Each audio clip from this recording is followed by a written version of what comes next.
In today's video, I'm going to teach you how to save a Gemini Storybook as a PDF file. This tutorial is designed to be straightforward and simple, so by the end of this video, you'll have a finished PDF document ready for your use. First things first, we'll begin by opening your web browser and heading over to Google. In the search bar, type in Google Gemini. This will bring up a list of results, and what you're looking for is the official website for Google Gemini. Go ahead and click on that link to enter the site. Once you're on the Google Gemini website, the next step is to create your own storybook. This process begins by clicking on Explore Gems from the sidebar menu. It's an exciting feature that lets you dive into many creative possibilities. Now that you're in the right part of the site, look for the Storybook option and click on it.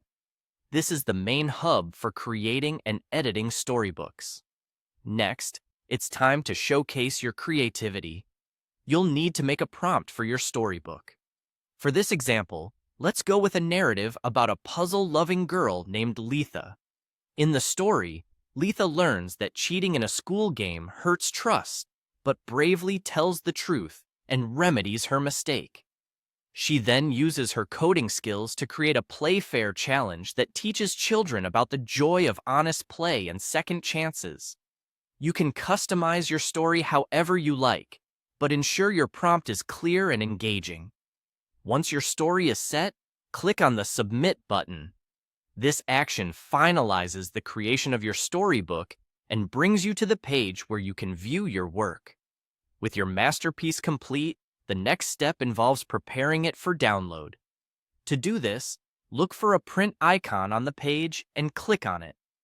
This opens up the print dialog box, crucial for the final steps in our process.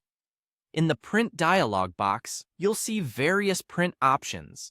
You're looking for the destination section. Click on it and select Save as PDF. This step will convert your storybook into a PDF file, which is a versatile format suitable for sharing or archiving. Finally, click on Save and choose the location on your device where you want to store your PDF file. Make sure to give it a memorable name, something that reflects your story, so you can easily find it later. And there you have it. Your Gemini Storybook is now saved as a PDF file. You can open it, share it, or even print it out to enjoy offline. I hope this tutorial was helpful and that you're now comfortable with saving your storybook as a PDF file. Thank you for watching, and happy creating with Google Gemini.